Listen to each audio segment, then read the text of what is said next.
Welcome to Wellness Radio with Dr. Jeanette-Gallagher as your host. Her show discusses topics of health, wellness, and spirituality, and is about discovering your place in this great universe, from your cells to the cosmos. Along with her guest, in casual conversation, she strives to ask the difficult questions that may be holding you back from a vibrant life, and shares new ideas that may inspire you to make a change in your life that you only can see in your dreams. And now, here is Dr. Jeanette-Gallagher. Good evening, everyone, and welcome to Wellness Radio. This is Dr. Jeanette-Gallagher, and it's a pleasure to have you with us here this evening. Today in the year 2022, we're going to be talking about how are we navigating our soul journey. What is it about? What are the tools that we need? Perhaps we need a new perspective, a new awareness, and we need to step into the plane of a new life. It's truly about being able to say, what has gone on in the past? We really know that we are now at a creative edge, so to speak. We definitely have crossed the bridge. And now we are deciding, do we just get on the other shore? And what is it going to look like? Are we stepping into the unknown? And perhaps we are seeking, looking for support, looking for guides, we're looking for some assistance, because all of the things we've known before no longer fit. Today my guest is Tosin King James. His book is Soul-Fullness, a 21 DIY program for spiritual healing, prophecy, dream study, inner guidance, and total mastery. Tosin is going to be sharing this because this is exactly what we need. How are we going to play it out, and what can we see coming in front of us? Tosin, thank you so much for joining us today. It's a pleasure to have you with us. Thank you. It's a pleasure being here. Thank you very much. I'm so glad to have you because, we look on the year 2022, and I really, truly believe that we've come to the other bank of the river, so to speak, and everybody's kind of saying, I don't know. Do you think? Oh yeah. We, like you said, we've come to the other side of the river, more or less, because the way we used to do things, like you said, don't no longer fit. So we need to change. We need to roll with the punch, so to speak. And the best way to go, I keep saying, is soulfulness, which means operating from the fullness of soul. If I can give a brief explanation about that, for a long time we've been trained or brought up to rely basically on the things our eyes and ears can see and hear, okay? And then we feed this information into what we call the mind, and then we use logic, okay, to process the information, and then that guides our decisions. But from the way things have been going on for quite a while now, it's obvious to all of us that, look, that process has not really helped us achieve happiness, okay? The process has helped us with a lot of technology, sciences, entertainment, what we call the modern culture. But then the modern culture has not given happiness to the individual. Okay, so we have to go to the source of everything, which I say is spirit, And when I say soul, everybody, that's a human being, is a unit of spirit. And that unit of spirit is what I call soul, which is greater than the mind, the emotions, and the body. Yes. I'm sure you're very familiar with it. Right. Tosin, I think I've shared many times on the radio over the last 10 years, is that our soul is like a glitter ball inside of us. We stepped into a human wetsuit, which is a vehicle by which we are identified this lifetime. And the badges we wear is our legacy, that which we pass through in this lifetime, our experiences, or how we wish to be perceived by others. Yet truly what you're talking about is how do we reverse the process? Because we're no longer working or activating ourselves by others' identities. In other words, the ego and this badge kind of idea, we don't need those anymore. We're starting to get cracks in our human wetsuit, and we're saying we know there's so much more. So I think that's truly where we are at this point, is the wetsuit is getting cracks in it so that we don't wear the armor anymore. We can feel more. We sense more. We know more about energy. We're no longer looking to strive in an outside world. We're looking at an inside world. Do you think? Oh, yes, definitely. I mean, you've described it perfectly well. You know, because everything we see, we touch, everything we have created, you know, buildings, companies, governments, structures, different structures, they are beautiful, they are brilliant, you know, and I need to give kudos to all of us, you know, because we all did this together for thousands and thousands of years. They are beautiful, but then everything that is external first comes from the internal. In other words, it comes from soul, everything.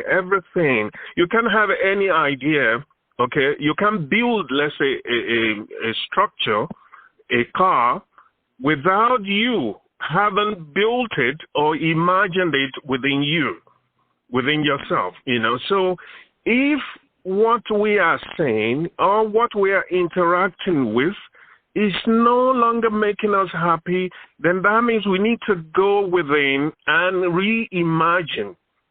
Okay, so we build another picture within us, okay, that can give us happiness.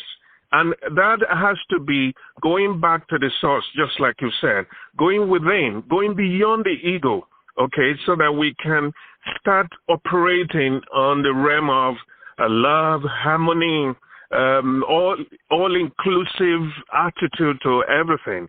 You know, all we need, we don't have to change ourselves. We don't have to maybe reinvent a new human being. No, we're already human, but we just have to change our attitude to things, and everything will fall in place. It's almost as if we've come to the precipice point in the year 2022 of collective awareness. You and I have been on this journey for many decades, you know, and we have been kind of walking the talk, so to speak. But yet the collective is really kind of now coming to the point of awareness. And I think once you step into that awareness, the door shuts behind you, and you now need to create a new perspective on what's presenting. Because when you can create a new perspective, then you're coming and you're seeing with new eyes. You're seeing things with a new sense of awareness. You're seeing it with a new kind of abyss, because you're not using those old tools of, oh, I know what this is, I have to define it. It has to be validated, and then it has to be show up all the time. In essence, we're really living in the unknown. We are living in randomization. We are living in a time where not really totally random, but yet energy we always thought was random, and it isn't, but it's selectively has its own different perception. So I think the idea is, are we living from a more cosmic kind of quantum awareness versus the idea of material density of I build it and so they can come kind of idea? I like it. Dr. Jeanette, you're so articulate when it comes to this issue. You know, you're just perfect. I mean, let me give an example. For instance, what they call sexism. Okay, there's this gender war, you know, that's been going on for thousands of years. You know, where some people believe that they are more superior to some other people, you know, and to be very plain, The male believes that it's superior to the female. And if you look at thousands of years of our history, there's been a lot of oppression and suppression of the female, and all of that is based on ignorance of who we really are, okay? Because I keep saying we are soul. We're not the body, the mind, and the emotions. Okay, our body states that, well, maybe you're male or female or trans or a couple of other, shades in between. But then that is the outward self, okay? But your real self, that is me, is soul. Even though King James is male, the body, Dr. Jeanette is, from all appearances, female in body. But you and me, we're soul. And soul is not male, female, or any other gender. Soul is indestructible. Soul is all giving, all loving, all creative. And so we have to go back to the source, which is our real self. And when we do, we'll see that things that have been giving us a lot of issues, racism, sexism, they will almost automatically disappear. Because when I look at you, I don't see female, I don't see male, I don't see black, white, or blue. I'm seeing someone else like me, my real self, which is soul. And that automatically, eliminates almost 90% of all the problems we have in this world right now. Right, because in essence, the gender, was the wetsuit. It was a vehicle that we had to be seen by. Otherwise, if you truly look at it, we think about spirit guides, we think about angels, we think about other sources of energy forms that are on the earth at this time. In essence, they just don't have the earth vehicle form right now. They still have the energy form. They're still here. People pray, angels show up, there's miracles. We see this all the time. Are we all going to be operating from the essence of spirit just like them? But not really, because I think we've all got a place.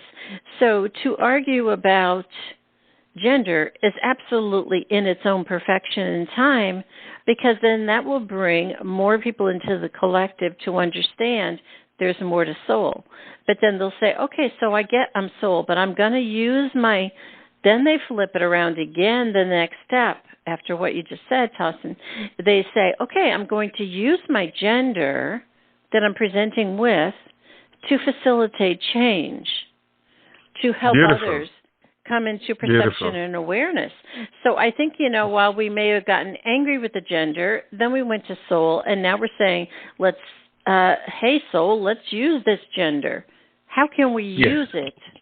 And I think that's where we're coming to now, right?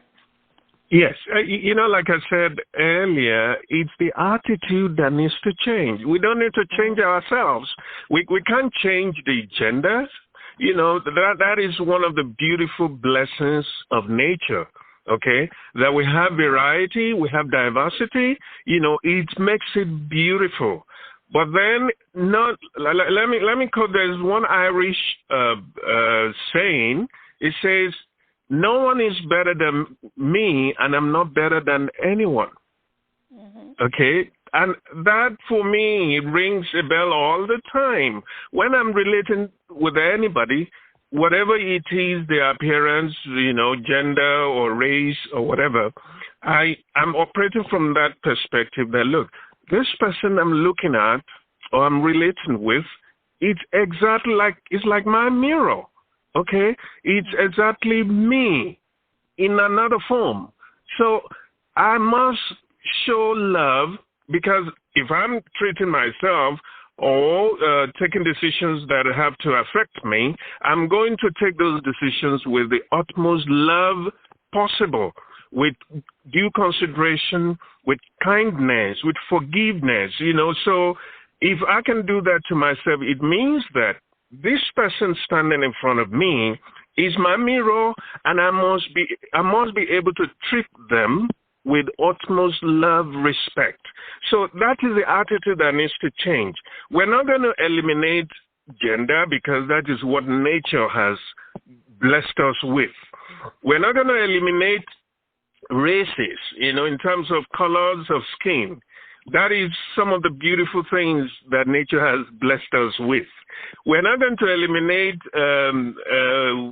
nature, as in trees, animals, and the rest, because those things make life beautiful. But then we have to change our perspective and perception. Okay, because and that's the attitude I'm talking about. Once that changes, we'll see that all the things, the diversity that has been creating problems, there would now be tools for making our life more beautiful, more enjoyable. Right. Well, I think also, too, it's truly about what do you wish to navigate from? And are you navigating from a soul level, or are you navigating from a human level? And because the human level, you're really, when you meet someone, it's almost like you start to talk, and it's almost like as if there's a Rolodex in your head, and it's, what does this other person need to find in me so that we can engage? When in essence, if you just stood there without words or without definition or without separation and engaged, you wouldn't need all of that other dogma, so to speak. I think we are dancing within both of these realms now, which is causing a lot of confusion in people, because some people are going around, I got it, I know how to navigate the soul. Others are saying, I got it, I see there's something different. Others are saying, I got it, I'm still stuck in the human. And what's happening is we're even get more separation instead of finding the oneness. I don't think we've quite come to the point where we can navigate just truly from a soul all the time, because we're still calling up the human to be able to decide, are you here or are you there? So in essence, we quite haven't gotten rid of, a lot of our human dogma, attachments, and perceptions yet, but we are on the point of it to say, I see it. So in other words, we're in the perception time. And then eventually, perhaps it will dissipate and will evolve to the next step. But right now, it's almost as if we're bucking into our own garbage and our own gifts and our own beautiful sense all at the same time. So I think a lot of people are saying, but I get it, but then the next day something happens. It's because we weren't meant to be in that perfect soul essence yet. We were meant to still be bucking into the garbage and the gifts. Do you think? Yes. We still have a long time to deal with bucking into the garbage. We still got a long time, because it's taken us a long time to get here, right. Doing things the wrong way. So it's going to take some time. And this is where Soul-Fullness, the program that I designed, which is in my book, comes in. It helps each individual to navigate, that route between the human and soul, because the truth is this: we came to this world with different vibrations. Okay, right. We are never on the same level at the same time, and it's not going to be possible for everybody to be on the same level at the same time. But individuals can make the decision to say, hey, I want to take the next step forward. I want to move forward just a little bit, and that is what I'm doing with Soul-Fullness, the program, that anyone who takes it will be able to take that next step. They don't have to become perfect. No. Because even perfection in this universe, perfection is a myth, is not possible. Because once you say something is perfect, that means it's frozen. Okay? So, and that means there's no room for development. So we need to improve. We keep taking the next step. So in terms of mathematics, and aggregates, we have 8 billion people on the planet right now. If 100 million can say, hey, I want to start taking the next step, which soulfulness is offering, you discover that automatically at least 50% of the problems would disappear, because from history, you see that those who take decisions, they are not always in the majority, okay? They are always in the minority, okay? They take decisions on our behalf, okay? From whatever Roman Empire to whichever empire, it's always been like that. And in any company, in any family, you will have 1, 2, 3, 4 persons who are always moving everybody forward. These are the people they call leaders. So if the leaders, and they've just about maybe 100 million on this planet, can decide that, look, I want to take that next step forward. I want to improve myself. I want to go beyond the ego and start operating from the point of soul.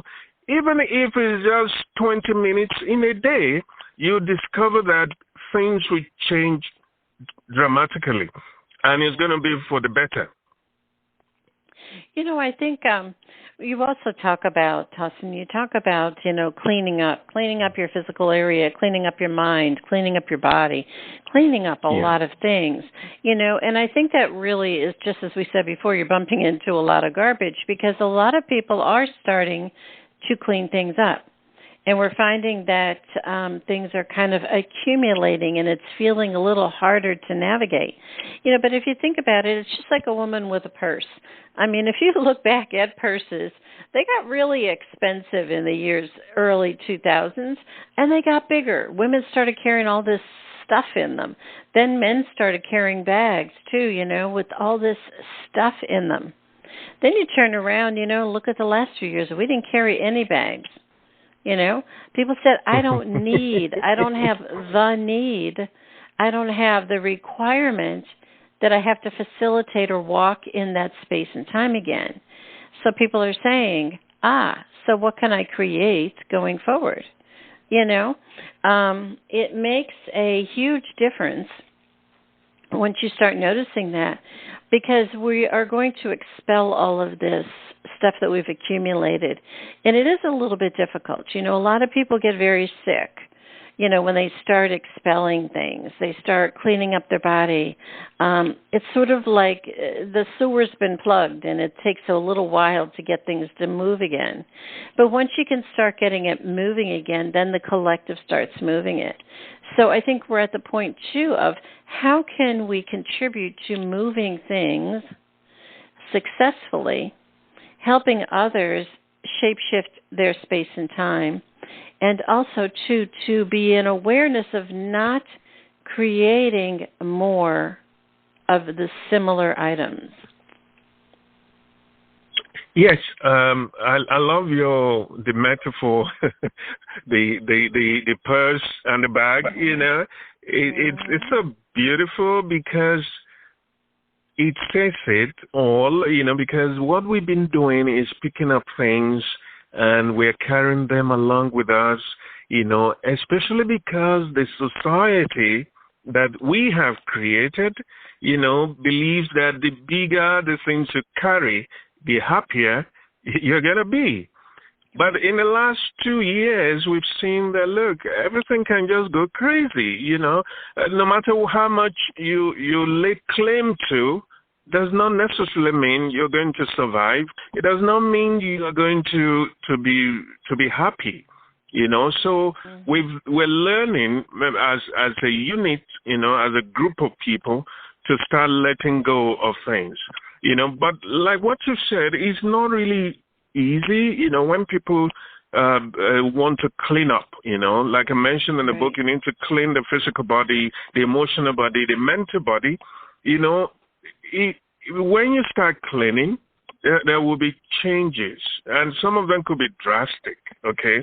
So, and that is why my program makes it slightly easier for that process, to begin and to progress, and that is why it's just about 5 minutes every day or maximum 10 minutes. And there are things you do that will also key into the energies of each day, okay? Because every day has its own energy. Every day has its own energy. Most people do not know that. And that is something that I've done, even though very subtle. It's in the book, in the 21-day program, starting on a Sunday, which is going to end on a Saturday.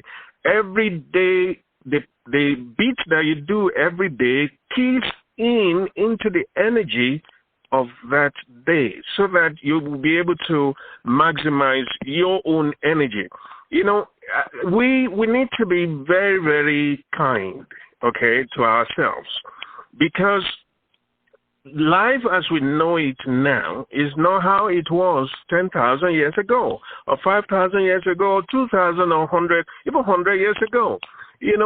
Look at the use of telephone, the use of radio, and all the energies that we have deployed to make life easier, including the car, microwave, and all television. They are all good.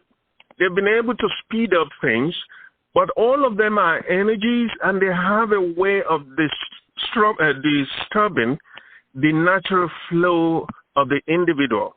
But then we cannot say, hey, we want to get rid of modern technology, because without modern technology, we won't have this show. We won't be able to have this show online. We need to do it.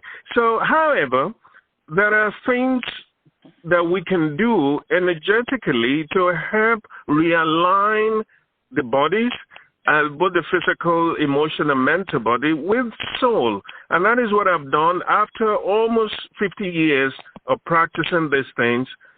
I've put them in this program, the 21-day program, to make it easier for everybody to navigate that route. What do you think, Tosin, that many people will say, I'm going to prophesize and this is where we're going, or there will be gurus who come out of the walls and they will say, this is what it is and follow me and this is how it's going to be. When in essence, is that not just their perception at the time? And I think we're kind of craving an answer or a knowing because we have fears. And I think fears is something that will kind of take you to your knees if you let it.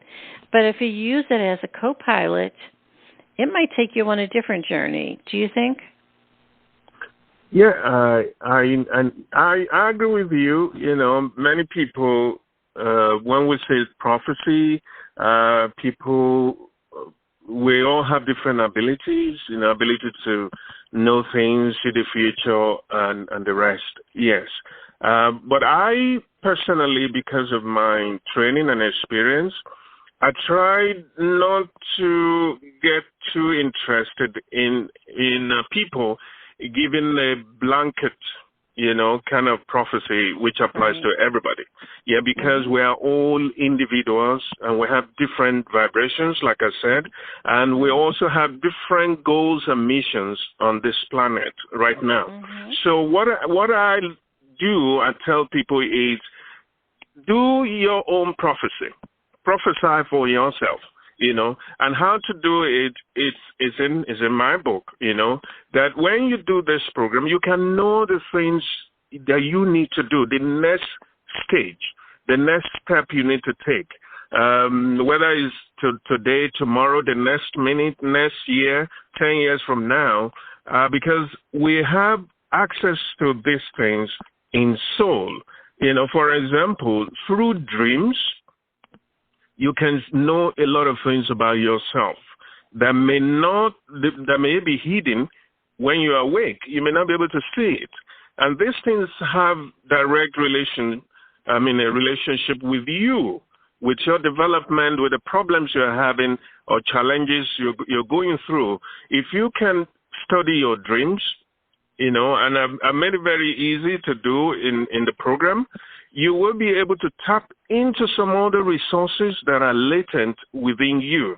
One of them is the ability to know the things that was going to happen next, in your life.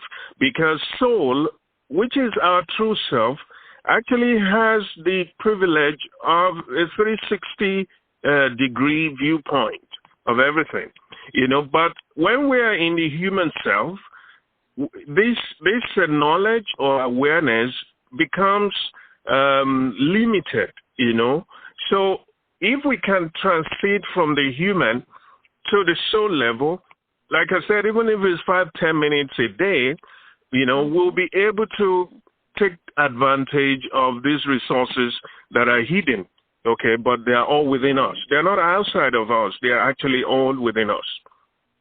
Let's talk about the idea of spirit, of guardian angels, of the sense of knowing there's an awareness of other energy beings that are around us. Let's talk about that for a minute and your thoughts on that. Yeah. Most people, they say the things they cannot see and they don't believe. Okay. And all that has to do with that same perspective, that attitude of limiting ourselves to that human level, relying on the five senses. I see it, I touch it, I hear it, I feel it. If I don't, then it does not exist. Yeah. So when you mention guardians or guardian angels or masters or super beings, they're likely to say, oh, no, this is just figment of your imagination. But I've met so many people, apart from my own personal experiences, I've met so many people who have had one-on-one with guardian angels.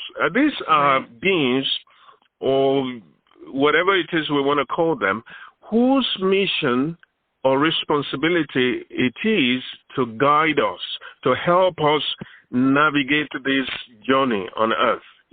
We're coming from somewhere. We before we were born, we were somewhere. Okay, and when we die, we're also going somewhere.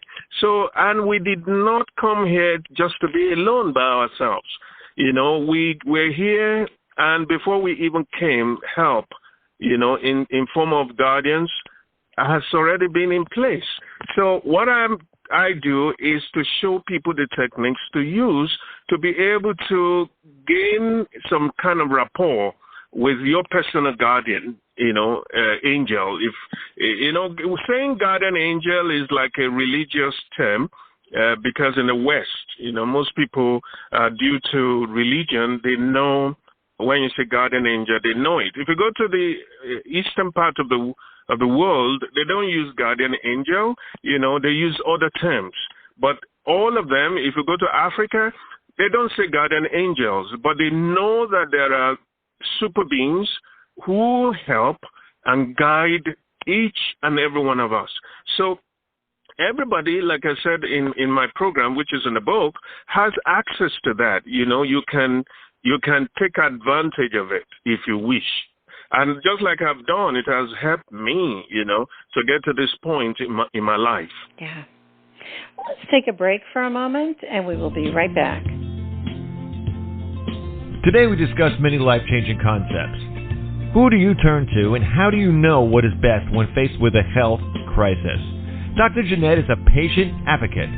She listens to the patient, the doctors, and the family, clarifies the health issues and concerns, then helps the patient make the best choices going forward.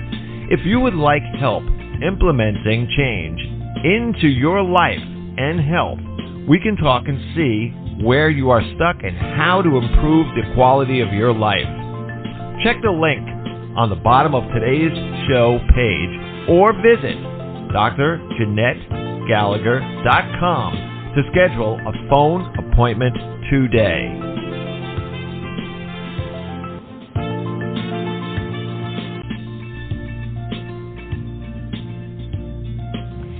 But also, too, Tosin, I think that there's many of us like you and I.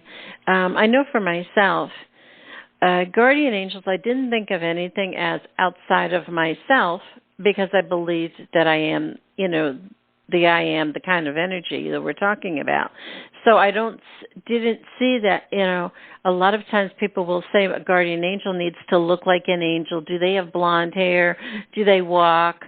How do they dress? What do they look like? And when they can't see with their visual eyes or with their mind's eye that perception, then they choose not to believe or not to trust. When in essence, I think for myself, I can remember so many instances in my life. I mean, hundreds and hundreds of times that I know that it was like a little push to go a different way. Or when I was really hungry, something showed up. Or when this or that or the other, in other words. And there was even times when a push and something went really awry, but I knew that it was going to be work out in the future, that it was necessary then. So I think sometimes the idea of these angels we believe are only here to do good. We're only here to make things right. They're only here to make sure everything is okay. And I think when you get stuck into that perspective, you can't see, choose, or navigate from a different higher plane, so to speak. You get still stuck in that old ways. And it's when you want to have a new tool, it's about reading energy. Do you feel a brush go by you? Do you hear something in the distance? Did something show up for you, or did it not show up for you? Maybe they kind of pushed it to the side and said, not today. I think the idea is that when we give human words to define and explicitly control via the human aspect, the energy world, that's when we kind of get messed up. When in essence, if we step into the energy world and just follow its flow, we are really in a whole other world of creation, do you think? Yes. What I try to make things easier for those who may find it difficult to relate with guardians. I say, hey, just focus on guidance. Inner guidance. Okay. Now, inner guidance can come from within you, okay, from soul, but it can also come from outside, okay, outside of you, from other souls. Okay, so when we look at it from the point of soul, everyone is soul, whether they are super beings or they are minor beings, whether we call them angels or we call them politicians or psychotherapists, it doesn't really matter. Okay, it doesn't matter. What are they doing in our life? What they are doing in our life is helping, maybe giving us the information we need. Okay. For instance, I shared a story in my book of me being at the gas station, and then the pump, okay, the nozzle got stuck in my tank, and I didn't know how to get it out because I'd never been in such situation in my life. And I did a small practice of going within and asking for inner guidance, and I got a response immediately. And that response involved me going to speak to a particular gentleman who had an answer at that moment. Okay, and I just walked straight to him, and he gave me the answer, and I was able to resolve the problem right there. Without me fumbling around for a long time, I went straight to it. And that is why I keep placing the emphasis on soul. From the point of soul, from the point of the mind, it's not possible to understand guardians, because, how do we describe them? How do we understand them? But from the soul perspective, it's so easy, because once you lift yourself, it's like somebody is operating on the second floor of a building, okay, all their life, and then suddenly they are taken to maybe the 21st floor. Okay, when you're on the 21st floor, the things you will see, you wouldn't be able to see those things on the second floor. Okay, so the higher you go, the wider the vision, the wider the things you can know that you know. It's taken me a lot of, like I said, 50 years of training and practice in this. And I'm able to see and know things beyond what my mind, the eyes, the ears, and all of that can know. And I'd say that's the next stage we need to go into on this planet to be able to resolve some of our challenges. I'm not saying that everybody should just go about saying, hey, a guardian angel tells me to do this, and you have to listen to me. No, it's not going to work that way, and that's why I said inner guidance. That is how we should look at it. You have inner guidance to do something. You follow it through. Every time you do, you get better at understanding yourself. Because what you're trying to understand is yourself. It's not the next person, okay? Otherwise, people may want to use it as a tool of control, trying to impose their ways on other people. No, this is for you to make your life better and for you to understand yourself better, So that is how I look at it. Let people look at it from the point of inner guidance. Okay, that inner guidance must pass through you. So you are right, Dr. Jeanette, when you say it all has to do with you. It's all about you. It's coming from within you.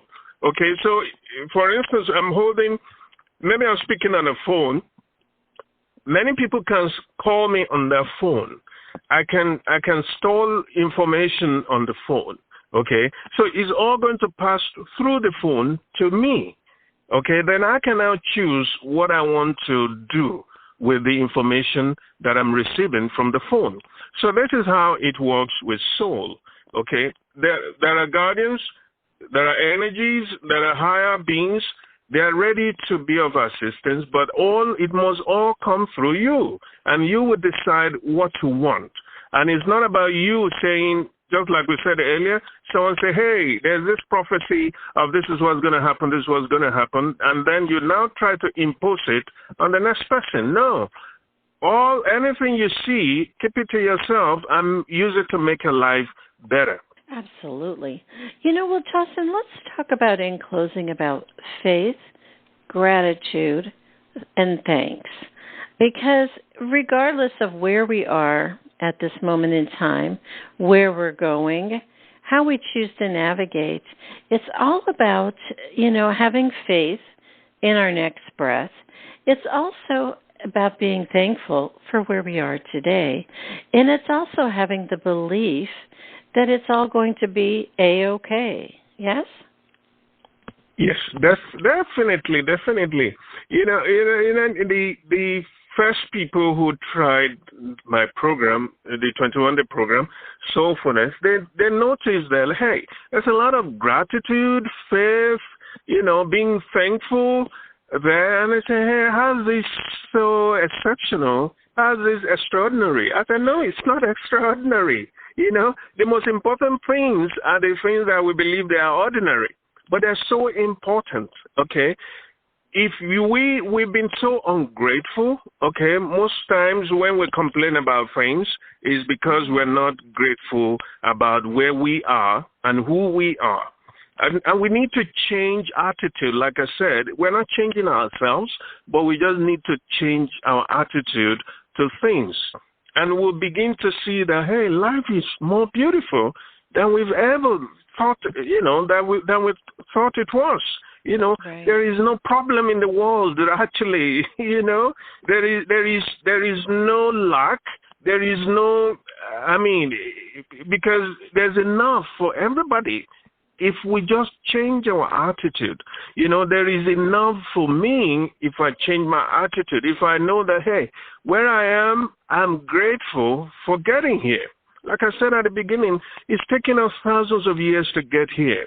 And it's beautiful. Yeah, we are just accepting the fact that we can do better, okay?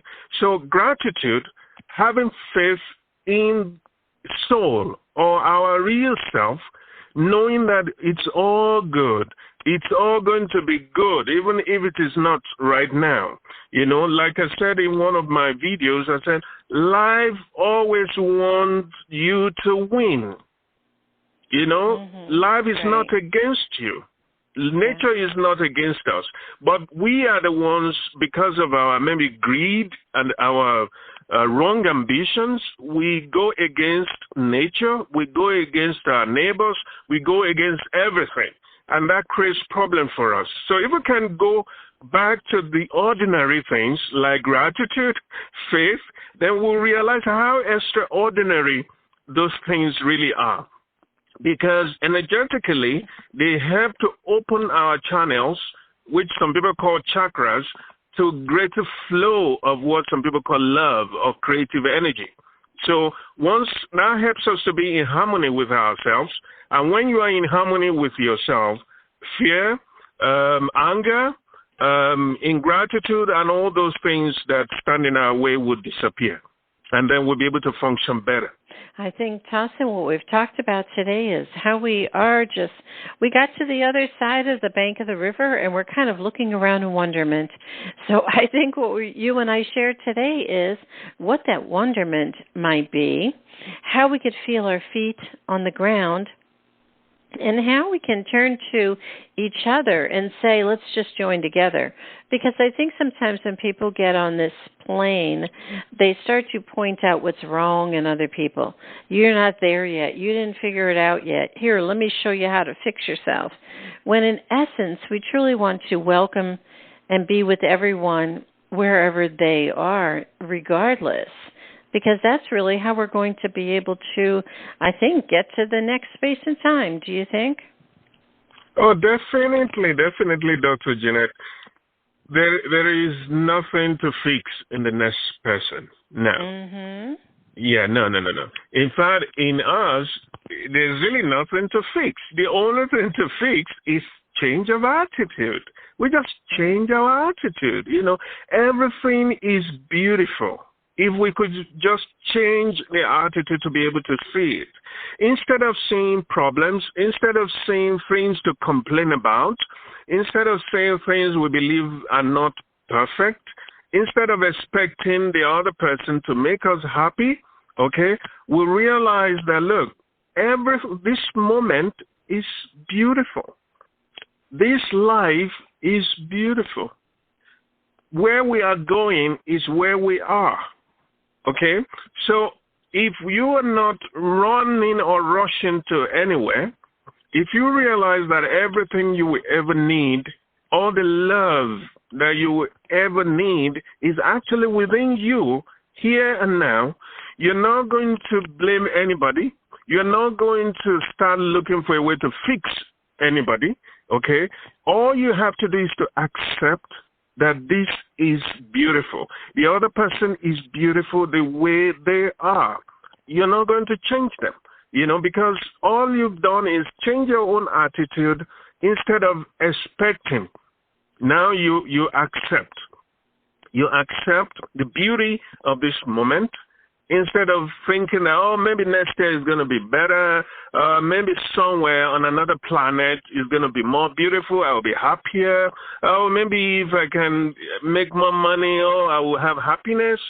Well, those things are good, but then if you don't accept the fact that it all depends on you and it's all right here in you, in soul right now, not in the mind, but in soul right now. And if you accept that beauty in the now, you see that all the problems will begin to disappear. Yeah. I think, Tosin, we have eyes wide open and we're ready. And as the new world shape shifts, I think it will be an exciting time in life. And I thank you so much for sharing your story. Can you share with the listeners how to find out more information about your work? That would be wonderful. Oh, yes. I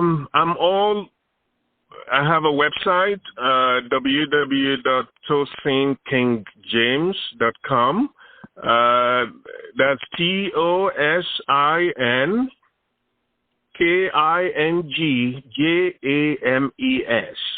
Okay, and online, that's on the social media. I'm everywhere. Everywhere you see me as Tosin King James.